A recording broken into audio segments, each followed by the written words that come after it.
Hi friend, इस video के माध्यम से हम 1 अक्टूबर 2023 को हुए बिहार पुलिस की परीक्षाओं पर आधारित 25 प्रश्नों को देखेंगे। इसमें हम सभी विषय से यहाँ पे प्रश्न को लिए हैं, जैसे कि हिस्ट्री हो गया, बायोलॉजी हो गया, हिंदी हो गया, पॉलिटी हो गया, इत्यादि प्रश्नों को हमने इसमें समाहित किया है। तो आइए बिना वक्त ज़ाया किए हुए हम ये सभी 25 प्रश्नों को देखते हैं। दोस्तों, यह वीडियो अगर आपको अच्छा लगा तो आप वीडियो को लाइक शेयर करें ज़रूर, ताकि हम आपको रोज़ प्रत्येक दिन 25 प्रश्न ले करके और करवाते रहें। ठीक है दोस्तों, आइए हम बिना वक्त ज़ाया किए हुए चलते अपने पहले प्रश्न की ओर। दोस्तों, यहाँ पे आप पेन और कॉपी लेकर बैठेंगे और अधिकतर जो हम अलग से प्रश्न आपको बताएंगे उसे आप पेन डाउन करते रहेंगे। ठीक है, तो आइए हमारा पहला प्रश्न यहाँ पे कि किस सुल्तान ने एक नया मंत्रालय दीवाने रियासत चलाया था। तो दीवाने रियासत यह चलाया था अलाउद्दीन खिलजी ने। अलाउद्दीन खिलजी का संबंध खिलजी वंश से है। यह खिलजी वंश का दूसरा शासक है। खिलजी वंश का पीरियड कब से कब तक था? तो खिलजी वंश का पीरियड 1296 ईस्वी से लेकर के 1320 ईस्वी तक था। आइए प्रश्न नंबर 2 को देखते हैं। उपराष्ट्रपति की नियुक्ति संविधान के किस अनुच्छेद के तहत होती है? तो उपराष्ट्रपति की नियुक्ति संविधान के आर्टिकल 163 के तहत होती है। उपराष्ट्रपति का पद किस देश के संविधान से लिया गया? तो अमेरिका के संविधान से उपराष्ट्रपति का पद लिया गया है। दोस्तों, आइए हम आगे की ओर अपने प्रश्न नंबर 3 पे चलते हैं। द्रविड़ शैली का संबंध किससे है? तो द्रविड़ शैली का संबंध दक्षिण भारत के बने मंदिर कलाओं से संबंधित है। ठीक है, द्रविड़ शैली का संबंध दक्षिण भारत के बने मंदिर कलाओं से संबंधित है। वही हम नागर शैली की बात करें तो उत्तर भारत के बने मंदिर कलाओं से संबंधित है। और द्रविड़ शैली और नागर शैली, ये दोनों को मिला करके जो शैली तैयार होते हैं उसे हम वेसर शैली कहते हैं। ठीक है दोस्तों, आइए हम अपने प्रश्न नंबर 4 को देखें। मौलिक कर्तव्य को संविधान में किसके सिफारिश के तहत जोड़ी गई थी? यानी कि मौलिक कर्तव्य को संविधान में किस समिति की सिफारिश के तहत जोड़ी गई थी?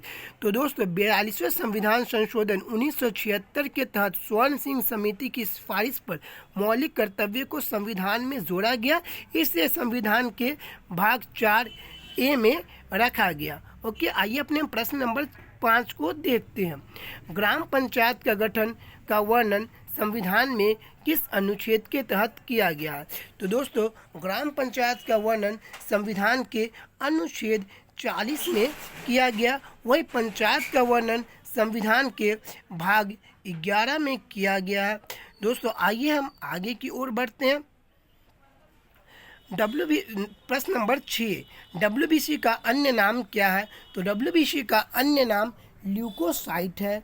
और वही कल के एग्ज़ाम में जो पूछा गया था 1 अक्टूबर में, RBC का अन्य नाम क्या है? तो RBC का अन्य नाम इरिथ्रोसाइट है और WBC का अन्य नाम ल्यूकोसाइट है। आइए प्रश्न नंबर 7 को देखते हैं।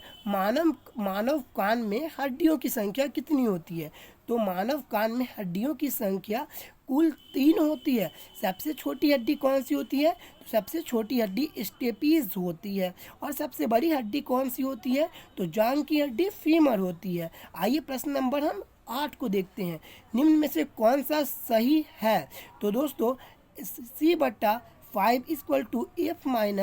F-32/9, यानी इसमें फ़ारेनहाइट को आप सेल्सियस में चेंज करेंगे या सेल्सियस को फ़ारेनहाइट में चेंज करेंगे, उसका फार्मूला यहाँ पे लिखा है C/5 = फ़ारेनहाइट -32/9। ठीक है, आइए हम प्रश्न नंबर 9 को देखते हैं। इंडिया विंस फ्रीडम पुस्तक में किसकी आत्मकथा है? इंडिया विंस फ्रीडम पुस्तक किसकी आत्मकथा है? तो दोस्तों, यह आत्मकथा अबुल कलाम आज़ाद जी का है। ठीक है, आइए हम प्रश्न नंबर 10 को देखते हैं।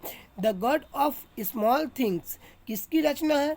तो the God of small things यह अरुंधति रॉय की उपन्यास है।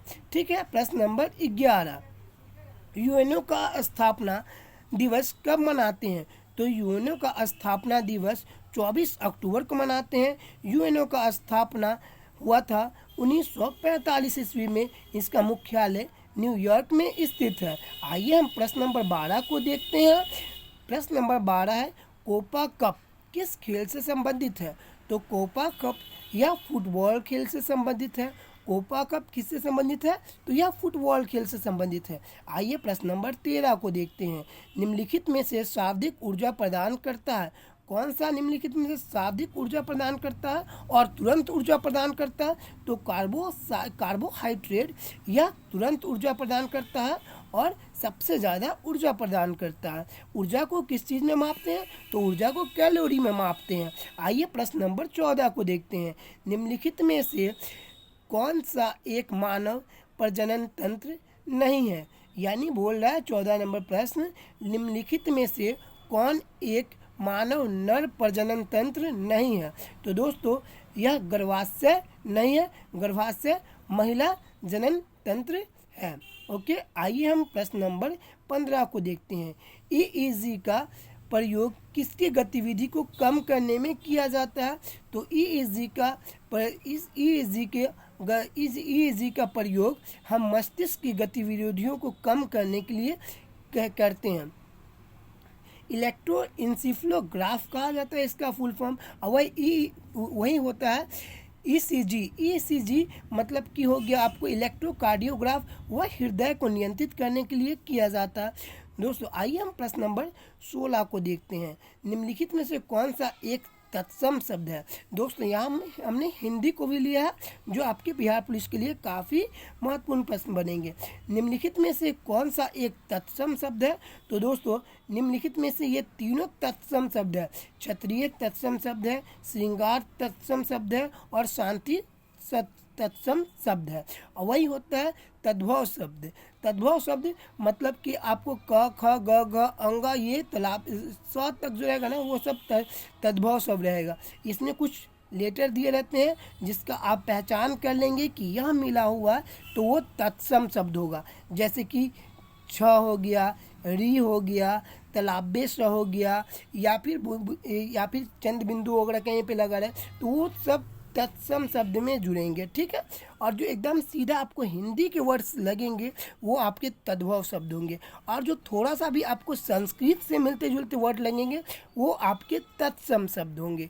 ठीक है, आइए हम प्रश्न नंबर 17 को देखते हैं। कमल शब्द का पर्यायवाची निम्न में से कौन है? तो कमल शब्द का पर्यायवाची यह तीनों है, जैसे कि पंकज हो गया, जलज हो गया, नीरज हो गया। दोस्तों नीरज देखिए, नीरज में दीर्घिकार नहीं बल्कि हृस्वीकार होता है। ठीक है, आइए प्रश्न नंबर 18 को देखते हैं। निम्नलिखित में से ध्वनियों की संख्या कितने प्रकार की होती है? तो हिंदी में ध्वनियों की संख्या 2 प्रकार की होती है। कौन कौन सी ध्वनियाँ होती है? तो स्वर ध्वनियाँ और व्यंजक ध्वनियाँ। ठीक है, स्वर ध्वनियों की संख्या कितनी होती है?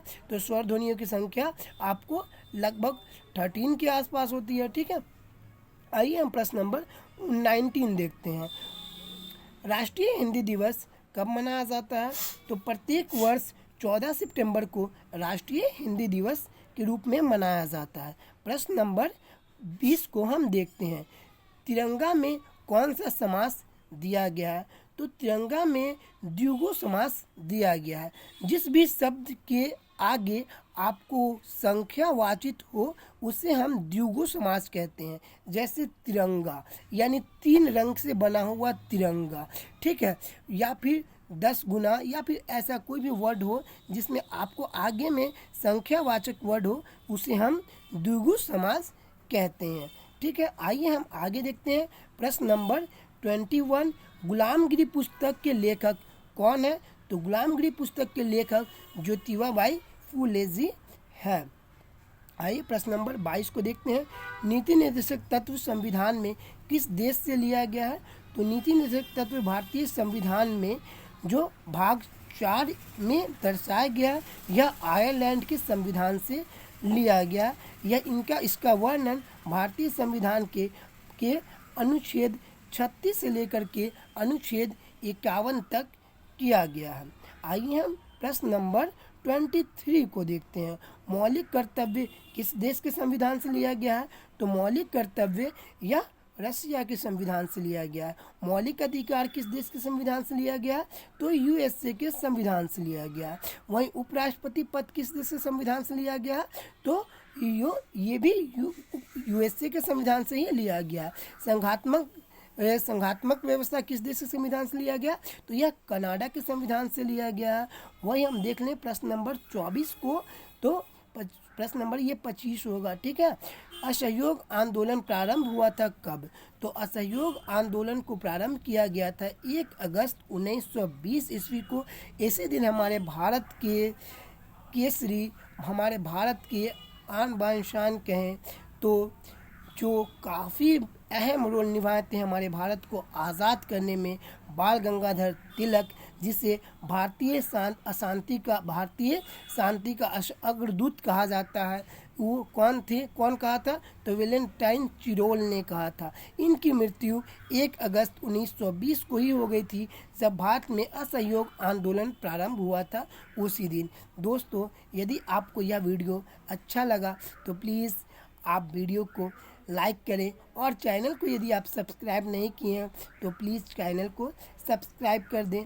हो सकता है कि हमारी आवाज़ थोड़ी फंसी हो, लेकिन धीरे धीरे हमारी आवाज़ में सुधार हो जाएगी और बहुत अच्छे से मैं आपके सभी प्रश्नों को काफ़ी अच्छे से करवाने में सफल होऊंगा। थैंक यू फ्रेंड्स, हमारी इस वीडियो को देखने के लिए। Goodbye friends.